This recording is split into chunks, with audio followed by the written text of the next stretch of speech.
Hello, hello. Welcome back to another section of Swim, Why We Love the Water by Lynn Scher.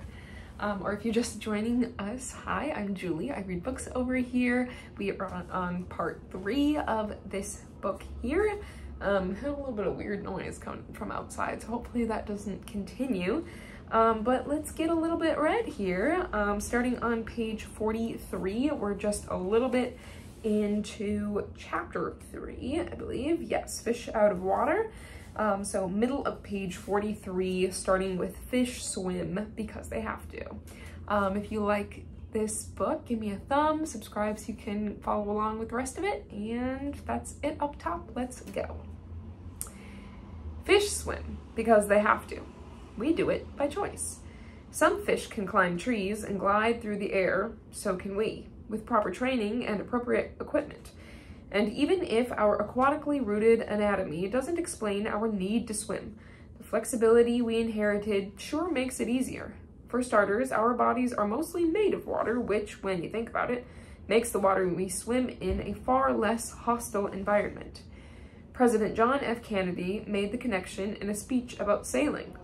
All of us have in our veins the exact same percentage of salt in our blood that exists in the ocean, and therefore we have salt in our blood and our sweat in our tears. We are tied to the ocean, and when we go back to the sea, we are going back from whence we came. Thanks to Archimedes, we understand the principles that make it possible. His eureka moment in the bathtub 2,000 years ago in ancient Syracuse may have been apocryphal, but it nonetheless provides a useful illustration of the science that keeps us afloat. All that water spilling over the sides when he lowered himself into the tub revealed the connection between displacement and buoyancy, which is actually a function of density. Anything denser than water will sink. Less or the same will bob around like a cork. That's us. The human body has almost the same density as water, a ratio that's called specific gravity. A nifty trick of physics that lets us glide on the waves and slide through the surf. Buoyancy makes water a mystical medium. It allows us to weigh less, to feel as if we're flying, to forget about gravity. If it worked on dry land, it would put plastic surgeons out of business. In the water, it is nature's personal swim aid, a no-cost reward for getting wet. And it's enhanced by salt, which is why we float more easily in oceans. When there's an extreme amount, as in the Dead Sea, where salt comprises 35% rather than the usual 3%, you're so buoyant you can barely move. The Roman historian Tacitus described the ancient site this way in the 2nd century CE. These strange waters support what is thrown upon them as on a solid surface, and all persons, whether they can swim or not, are equally buoyed up by the waves. When I visit the Dead Sea in Israel, my guide puts it more bluntly before I venture in. As soon as your backside touches the water, you're floating. No kidding. Swimming is impossible. Turning on your belly makes you feel like a beetle flipped on its back. Your legs pop skyward, unaided, and standing upward is a struggle. Benjamin Franklin used buoyancy to help conquer fear. You will be no swimmer till you place some confidence in the power of the water to support you, he advised a non-swimming friend in a letter during the late 1760s. How to do it? In a pond or stream where the water deepens gradually. Walk in up to your chest, and then turn to face the shore. Next, toss a boiled egg into the water toward the shore, and when it sinks, dive in and try to grab it. You will find, Dr. Franklin writes, that the water buoys you up against your inclination, that it is not so easy a thing to sink as you imagined, that you cannot but by active force get down to the egg. Thus you feel the power of the water to support you, and learn to confide in that power, while your endeavors to overcome it and to reach the egg teach you the manner of acting on the water with your feet and hands. And then you get to eat the egg. Buoyancy also lifts the ego when other body parts start to droop. Curvy people float better than lean beans, and women more than men, because even at our slimmest, we have an extra layer of fat distributed throughout our bodies. The scientific term is positive buoyancy, which sounds a lot better than, say, solid or chunky. Wiry guys, and probably some gals, have negative buoyancy, which sounds a lot better than skinny. Their legs or entire bodies go down faster. Most of us are either one or the other. The great long-distance swimmer Lynn Cox was born smack in the middle. In her lyrical memoir, Swimming to Antarctica, Cox writes about learning that she has neutral buoyancy. That means, her doctor told her, your body density is exactly the same as seawater. Your proportion of fat to muscle is perfectly balanced, so you don't float or sink in the water. You're at one with the water. We've never seen anything like this before. She meant in a human. For Cox, whose awesome exploits received the attention they deserve in Chapter 6, that biological oddity meant that I didn't have to use energy to either fight against sinking or pull myself down into the water to counteract buoyancy. This enabled me to swim more efficiently. There's a picture. Effortless in the Dead Sea. I don't know if it's focusing, but just floating there, feet up.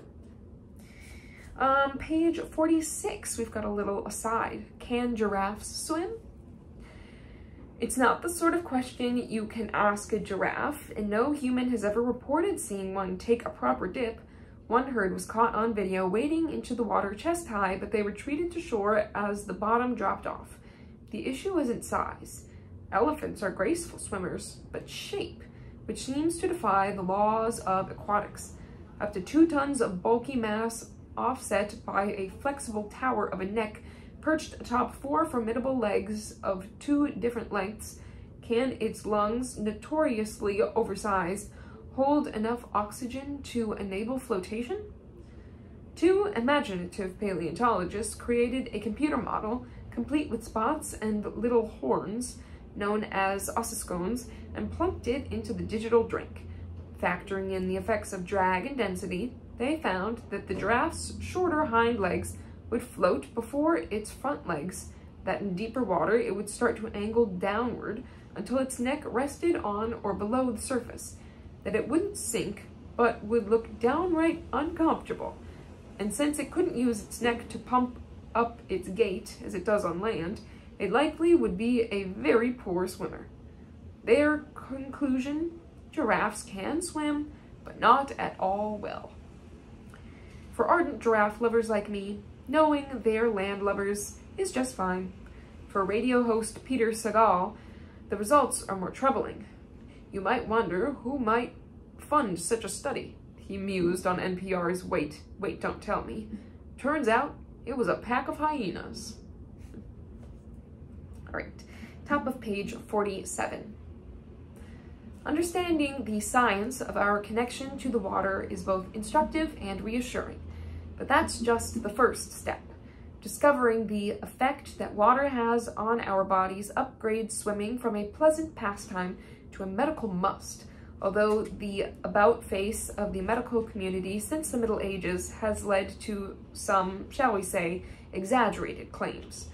More than 500 years ago, Reverend Digby recommended swimming for purging poisoned humors, drawing away contagious diseases, and by this means adding longer date unto the life of man. Time only heightened the hype. A French physician in 1819 said swimming cured everything from masturbation to pulmonary infections to spontaneous dislocation of the femur.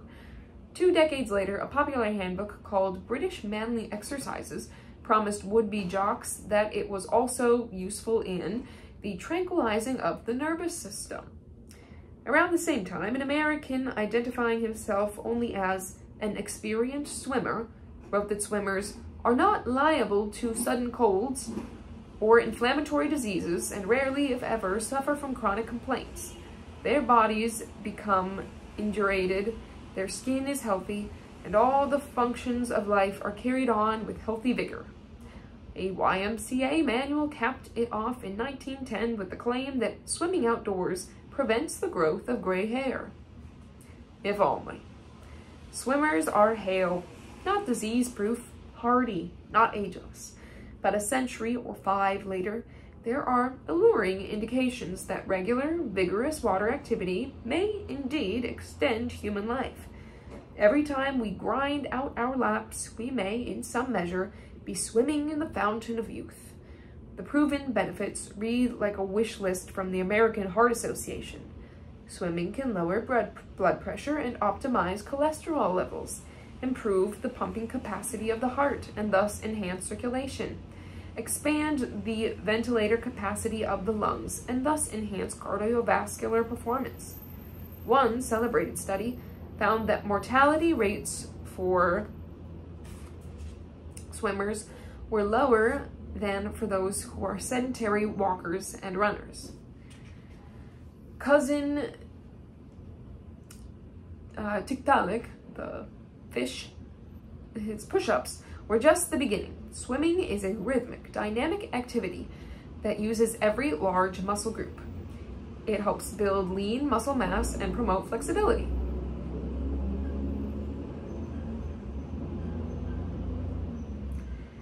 And while it's true that all aerobic exercise leads to many of those results, a recent study shows that swimmers bested joggers and walkers in every cardio number. More significant for a nation with an aging population, you don't hear complaints about bone spurs in the pool. Swimming is the closest thing on this earth to a perfect sport, writes Dr. Jane Katz, a pioneering swim fitness promoter and educator. Movie star Esther Williams has often said, "Swimming is the only thing you can do from your first bath to your last without hurting yourself. When you're in the water, you're weightless and ageless. No knees pounding the pavement, no joints slamming against a ball or a wall. Buoyancy protects the most vulnerable parts of our skeleton. Just ask a pregnant woman. Suddenly, that big bump becomes weightless," rhapsodizes a young mother recalling her blissful Caribbean swims at 5 months along. For people with certain disabilities, swimming feels like a miracle. Byron was born with a clubfoot, a contracted Achilles tendon that gave him a pronounced and debilitating limp. In the water, he moved like an eel. "I can keep myself up for hours in the sea," he wrote. "I delight in it and come out with a buoyancy of spirits I never feel on any other occasion. If I believed in transmigration, I should think I had been made a merman in some former state of existence." Annette Kellerman, the Australian swimmer who helped usher American women into the water with well-publicized endurance swims and sexy films, wore heavy iron braces on her legs as a child, the result of some sort of bone ailment. Swimming lessons turned her into a mermaid. I started swimming in earnest after recovering from a broken kneecap in 1977 when 8 weeks in a full leg cast left my joint immobile and my quadriceps withered. Regular laps helped restore both muscle and flexibility. Since then, I've expanded my workouts to the rest of my body, adding weight training and Pilates in a weekly regimen. I was in reasonably good shape before I began my Hellespont training, but the water upped the ante. "Swimmers really do report feeling better," reads the headline over one study of mood changes, an indication of how swimming can also promote mental health, or at least a sense of well-being. Kellerman, who spent much of her life promoting her own healthful lifestyle, put it in terms that might get her elected today. For the woman who swelters in her kitchen or lolls in a drawing room, for the man who sits half his life in an office chair, an occasional swim does as much good as 6 months vacation. That weary feeling goes away for once in the cool, quiet water. Tired men and tired women forget that stocks and cakes have fallen. Or, as a swimming instructor from another era declared, The experienced swimmer, when in the water, may be classed among the happiest of mortals, in the happiest of moods, and in the most complete enjoyment of the most delightful of exercises. I think that's partly biological. Our skin is our largest organ, so swimming is our most sensuous sport, and partly revolutionary. Swimming, says Kellerman, is the one sport in which women are not at a disadvantage with the stronger sex. And I feel that I have a right to speak thus, for I know that the sea has brought me from a little lame child to the woman I am today. Alas, this otherwise ideal sport may not do much for our waistlines. While swimming can smooth out the figure and certainly burn fat, it does not directly promote weight loss. According to Dr. Joel Stager, Associate Director of Indiana University's Department of Kinesiology, that's because losing weight is about efficiency, the amount of work done divided by the metabolic cost of doing that work. The problem, he tells me, is that most people who need to lose weight are so out of shape they can't swim far enough to make a difference. And the better swimmer you are, the less metabolic work you're doing. So as you become more efficient, if you're swimming to lose weight, you are defeating the purpose by getting better. Blame it, he says, on buoyancy, which reduces the energy expenditure associated with swimming. It's a dilemma, but not one that troubles Dr. Stager. Weight, he points out, is not a good index, especially since muscle mass weighs more than fat. Let's see, we've got a little poem, I believe, on page 50 called Health. Of exercises, swimming's best, strengthens the muscles and the chest, and all their fleshy parts confirms, extends and stretches legs and arms, and with a nimble retro spring contracts and brings them back again. And 'tis the best, so 'tis the sum of exercises all in one, and of all motions most complete, because 'tis violent without heat. That was for Dr. Edward Baynard from his poem Health, 1764. All right, top of page 51. We are talking at his office, Dr. Stager's office, at IU's main Bloomington campus, a lush, leafy enclave of gentle hills and imposing limestone buildings that could be the movie set for College Town, USA. Dr. Stager, who is also director of the Councilman Center for the Science of Swimming, is a principal investigator of an ambitious study on the health effects of swimming on the human body, focusing on longtime members of U.S. Masters Swimming, a national organization of more than 50,000 adults who want to stay fit in the water. USMS clubs are all over the country, offering everything from tune-ups to killer workouts to international competitions. I joined in January 2011 to get ready for my personal marathon, hoping the regular drills and connection with other swimmers might crank up my strokes and speed to Hellespont level. I've also agreed to take part in Dr. Stager's study, the Councilman Center, headquartered in the giant Health, Physical Education, and Recreation Building, or HPER, known appropriately on this go-go campus as Hyper, is named for James E. Doc Councilman, the celebrated coach who led Indiana's male swimmers and divers to dozens of titles. He also coached Mark Spitz, the Olympic swimming world's first 7-medal man, a world record breaststroker. Councilman became the oldest person to swim the English Channel in 1979 at the age of 58, a record since broken, which he did to challenge himself, says Stager. He died in 2004 from Parkinson's disease. Councilman's legendary innovations at the Bloomington pool that anchors this complex, like the wall-mounted pace clocks, one is still there, so that athletes could monitor their own time, made him the authority of his day, a giant in the field who was proudest, according to Joel Stager, of bringing science and sport together. His breakthrough book, The Science of Swimming, published in 1968, became the swim coaching Bible. His forte was technique. Dr. Stager's interest is exercise physiology, the heart-lung muscle triad. What floats my boat is, how does Michael Phelps accomplish it? He explains, and the $64,000 corollary, does swimming keep you young?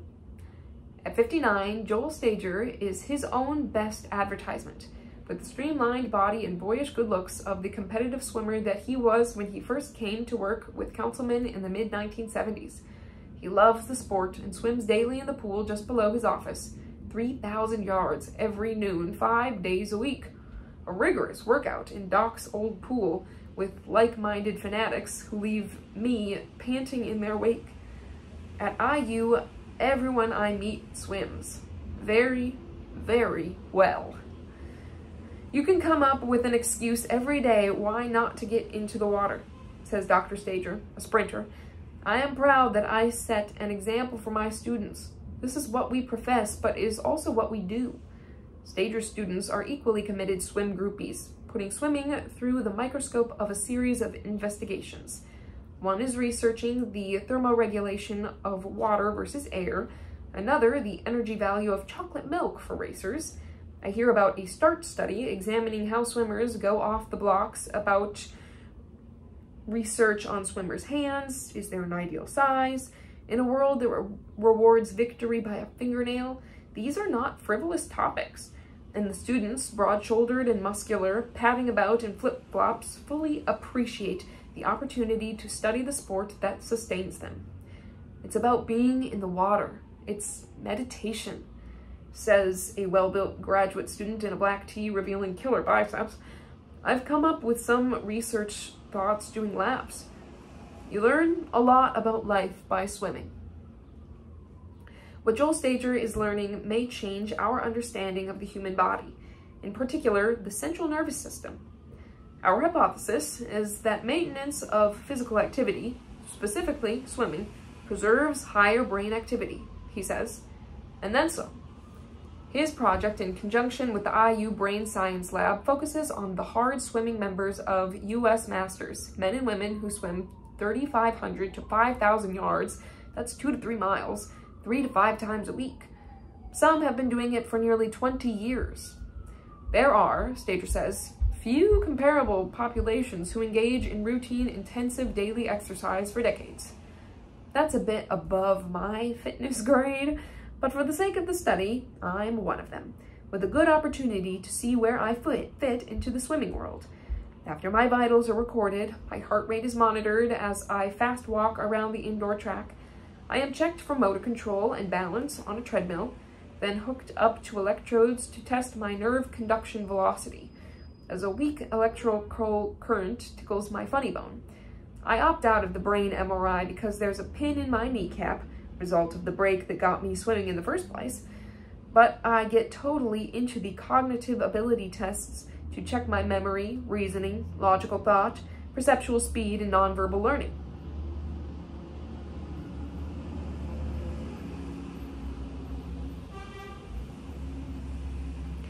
I am asked to count backwards by 3s and recall sets of scrambled letters. I have to rearrange letters and numbers read to me out of order. I manipulate symbols and numbers and identify missing pieces for spatial recognition, and somewhere I seem to recall a light box where I had to put certain cards in place. After 2 days of tests and another week at home, recording my activities in my diary, my part in the study is over. How'd I do? All is well, reports Colleen McCracken, the PhD candidate who is running the study. Your cognitive results placed you in the top quartile, she says, meaning that my brain is clicking along just fine. Phew. And your arteries can relax and contract better than those of most people your age, she says, meaning that my cardio system is pumping away happily. Double phew. I still need to improve my oxygen consumption to get my endurance up, and while my body mass index is normal and healthy for the general population, other master swimmers are leaner and meaner. Didn't need a test for that one. But overall, it's good news. Swimming may be keeping me healthy, and I have contributed to something that may change the way we think about it. Yes, swimming is good for your heart, Dr. Stager tells me. We have found that the arteries of older USMS members tend to be more elastic than those of younger non-swimmers, and that the muscle mass of older master swimmers is equivalent to that in persons 15 years younger. Master swimmers have lower average heart rates than sedentary controls. That's good, but it also appears to be good for your brain. Among the findings so far, active swimmers appear to have greater cell density and connectedness in the cerebellum, which could mean protection from age-related complications in gait and balance that leads to falls. And they show very little decline in nerve conduction velocity, NCV, the speed with which your brain tells your muscles what to do. The NCV rate in 80-year-old swimmers was similar to that of 50-year-olds in the general population. Smaller age-related declines have also been found in masters swimmers' working memory capacity, which is reflected in decision-making and reaction time in making decisions. I ask if he believes that the evidence so far is incontrovertible that swimming slows down the aging process. Yes, Dr. Stager says, but we have to be careful with the terminology. Maybe typical lifestyles, sedentary lifestyles, accelerate what we commonly think of as aging. What we're really trying to do is separate sedentarism from aging. So what we're saying is, the master swimmers, and this is a flip, to demonstrate what is necessarily aging. What the general population is demonstrating is sedentarism. In other words, maybe master swimmers are the norm. They're how we should all look, and they're aging less quickly than the rest of the population. Absolutely, he says. What we used to think was a necessary consequence of aging now appears to be more related to lifestyle choices. This is really important. It is a striking preliminary conclusion for a work still in progress. And Joel Stager says the message is simple. One more incentive to get in the water. That is the end of chapter 3. Got an annoying motorcycle out the window, but we've also got a picture from Swimmer magazine, word cloud produced from responses to a question posed by Swimmer magazine. What adjective best describes swimming? And some of the examples while we've got some noise. Wet, exhilarating, fun, relaxing, therapeutic, awesome, peaceful, soothing, heavenly, euphoric, fluid, refreshing, happiness, serene. And then there's a lot of very small ones beyond that. All right, I think we'll take a little break. All right, continuing despite some noise on page 57 for chapter 4, different strokes. I am swimming upstream without a paddle. Yes, other humans are in the Hellespont with me, but they're nowhere near. And yes, there are safety boats just in case, but that would be cheating. Stroke after stroke, it's just me in the sea, using arms and legs and abs, oh, that critical core, to cut through the current toward the other shore. Swimming is the ultimate on-your-own activity. Everyone else gets stuff to make it easier. Skis, skates, bats, wheels, sticks, gloves, rackets, slick shoes, even teammates to help reach the goal. Not us.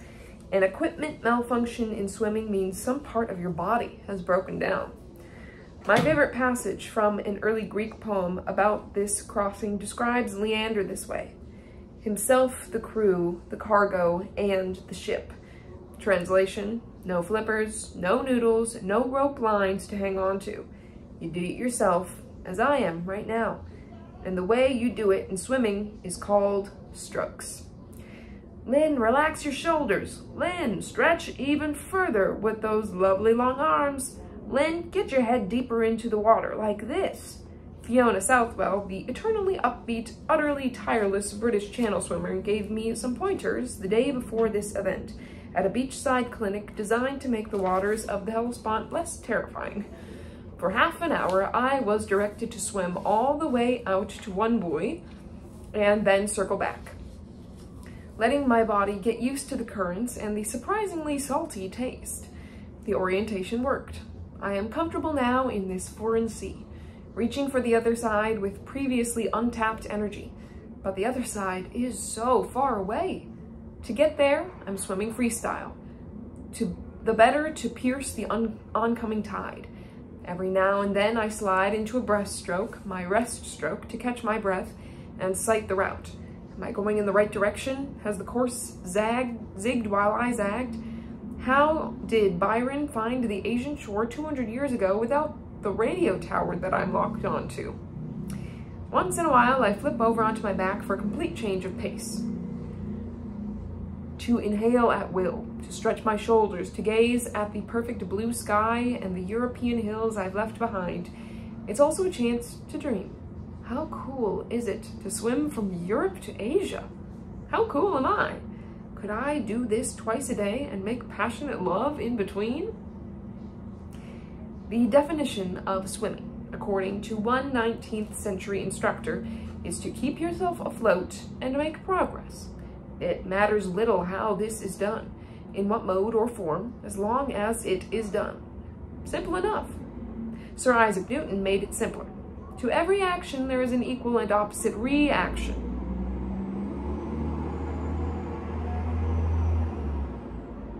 That's his third law of motion, which is really the first law of swimming. To get anywhere in the water, you must either pull it toward you or push it away. It will reciprocate by sending you in the opposite direction. In the language of swimming, pulling or pushing is the catch. Returning your arm or leg to the starting point is recovery. The alternative to both is floating motionless. See the previous chapter on buoyancy. A perfectly pleasant sensation that, depending on the current, either reroutes your journey or contributes little to it. Whether your goal is on the other side of an ancient channel, the end of the pool, or the wooden raft in the lake, in other words, you need to move, a detail that seems to have eluded the otherwise exacting romantic poet Percy Shelley. One day in Italy, he is said to have lamented, "Why can't I swim? It seems so very easy," when his friend, the biographer Edward John Trelawney, said, "Because you think you can't." Shelley plunged into the Arno River and dropped like a rock until Trelawney retrieved him. How to swim French style 1900. Here is a diagram. There is position allongée, so elongated or like lying down position. Écartement des bras, rapprochement des jambes. So you put your legs together again and your arms are going apart. Allongement des bras, rapprochement des jambes. So again, elongating the arms and bringing the legs closer again. Then, tous les mouvements réunis, all the movements reunited together. Position allongée on his back, and then there's écartement des bras, rapprochement des jambes. So, putting the arms apart and bringing the legs together. So we've got, I think, breaststroke and elementary back. Hopefully that is focusing. Kind of fun. All right. Top of page 60. It takes more than just physics and willpower to move through a medium some 800 times denser than air. Where you are horizontal, where you need to move all four limbs at once in an environment without gravity, which means nothing to stand on or push off against, and where you can't always breathe when you want to. It is the most difficult art there is, pronounced Ralph Thomas, an accomplished swimmer so convinced of its value to humankind, he catalogued every known book in print about it at the end of the 19th century. To swim badly, as to do anything badly, is perfectly easy, he went on, but to move about, on or under the water with ease and without apparent effort, quietly and without splashing, requires much diligent practice. And while the goal may be to slip through liquid as fluently as a fish, the modern development of human swimming strokes actually owes more to the frog, the dog, the dolphin, and the butterfly. We begin with the frog, the accomplished little amphibian whose name was appropriated for the leg action of the breaststroke. The first degree of swimming in Reverend Digby's pioneering manual, it was also known as the human stroke or the chest stroke, because you swim on your belly with your head facing comfortably forward. For more than 300 years, the breaststroke was effectively the only way Europeans and Americans swam across any body of water. It is how Ben Franklin stroked down the Thames, how Byron crossed the Hellespont, how Webb made it across the English Channel. Although the then prevalent technique of keeping his head out of the water for 21 hours left him with painful blisters on the back of his neck, he also moved his arms and legs simultaneously. The fundamentals were recognizable: sweep out and back with the arms, then snap them forward, draw the legs up and out, then back, whoosh, you bolt ahead in the water. For several centuries, pupils were advised to learn it by consulting the acknowledged expert. For the leg stroke, there is no better model than a frog, whose action in swimming should be copied exactly, advised one author. The frog was the only correct master, according to another. The authoritative Encyclopedia Britannica of 1797 quoted very expert swimmers as recommending that some frogs be kept in a tub of water as examples to would-be swimmers. And here is a diagram or picture of the breaststroke. Middle of page 61. I made the discovery on my own, spending hours as a toddler by a lake in Pennsylvania's Pocono Mountains, watching long, rubbery frog limbs flex up and out and back again. Hanging out with the little green guys gave me a leg up on learning, and I developed my own forceful frog kick that serves me well today. I could breaststroke forever, but the image of a small amphibian imprisoned in a basin to educate a grown human was irresistible to Restoration playwright Thomas Shadwell. In The Virtuoso, widely seen as a satire on the science of the day,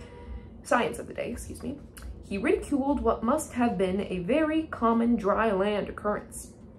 The scene is described by Lady Gimcrack as her husband learns to swim. He has a frog in a bowl of water, tied with a pack thread by the loins, which pack thread Sir Nicholas holds in his teeth, lying upon his belly on a table, and as the frog strikes, he strikes on his swimming master's, and his swimming master stands by to tell him when he does well or ill. Later, we come upon Sir Nicholas himself lying on the table mid-frog kick. He is asked if he has ever tried out the stroke in the water.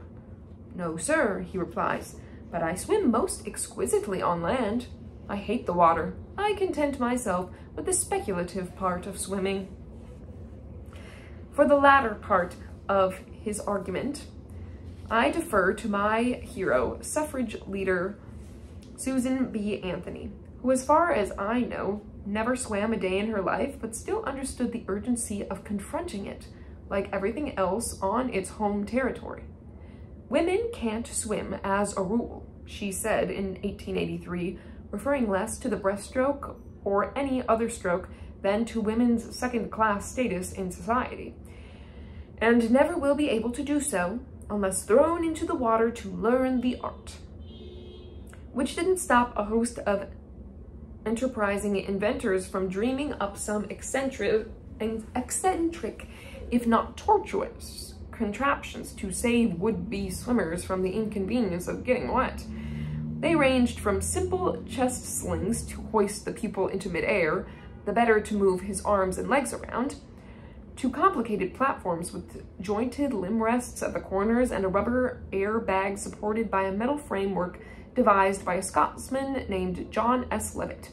His invention, wrote a legitimate swim instructor, had its recommendations, but as poor Levitt was himself drowned a year later on when exhibiting the apparatus in the sea at Blackpool, no one took any further interest. Understandably so. Other inventors ginned up gadgets to aid the already waterborne. Corks strung together in belts, gloves, and boots with duck-like webbing that spread out like an umbrella, flexible tails to support the tailless. Fortunately, swim instruction soon focused on the stroke, not the stroke aid, and the breaststroke itself changed.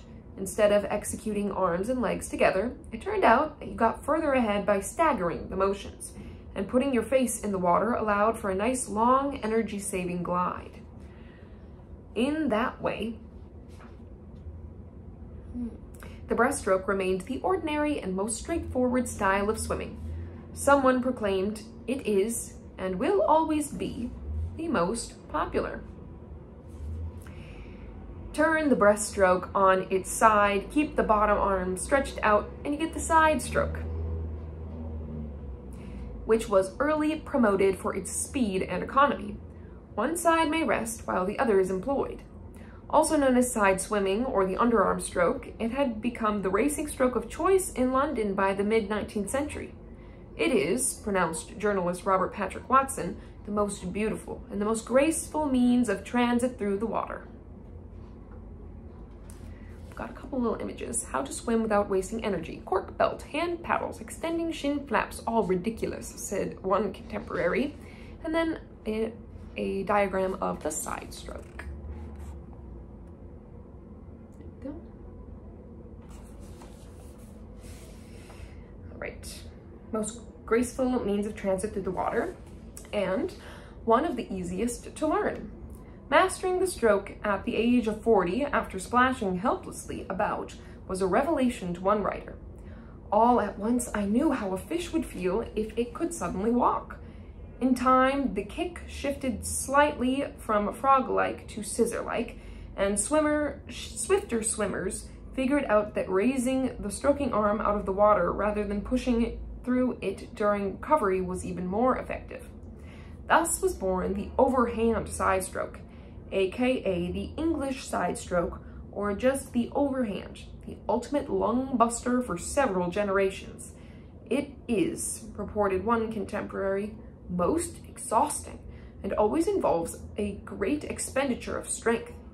It is only used where rapidity is needed for a short distance to speed. The backstroke wasn't so much invented as described, recommended as the most easy to a world emerging from the Dark Ages. At first, it was legs only, in an upside down, here we go again, frog kick, arms resting on the belly. But humans have usable arms as well, so they were added in a sculling motion, then an inverted breaststroke sweep, and finally with the one at a time reach and pull that is also called the back crawl. When the legs switched to what we now call the flutter kick, the stroke was complete, but not an instant success. The swim master at England's Eton College called it a waste of time, useless. Another coach dismissed it as too slow.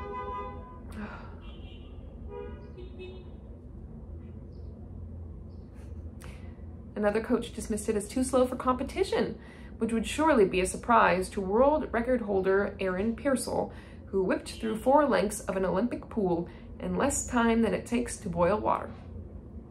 The major problem with being on your back is that you can't see where you're going, which may be why the belly down breaststroke and the more breathable side stroke reigned so long, but they too yielded to progress, as the motion of both arms and legs switched from sweeps and thrusts to pulls and to beats, and the brief appearance of the dog in swimming history.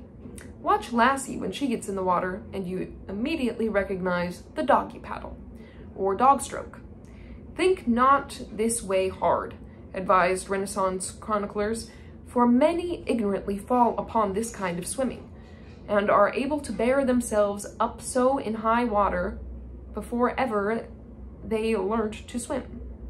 That apparent contradiction is easily understood by anyone watching a beginner or small child in the water. Often the first primitive movements pre-swim school are these, which Australian swimming champion Charles Steedman called the crawl, no doubt because the paddlers seemed to be creeping across the water. The term was not then well known. In fact, his 1867 book may be the first time the word crawl was used in swimming literature. It would soon have a far different meaning. We've got a couple pictures, crawler freestyle in the bottom corner, and then a little cartoon of Fishbowl. Please, Al, you know the backstroke scares the children. Kind of funny there. And after that page is where we will stop our section today. We will pick up are on the top of page 66 next time. Thanks for joining me for a section of Swim, Why We Love the Water by Lynn Sher. I will catch you next time. Bye.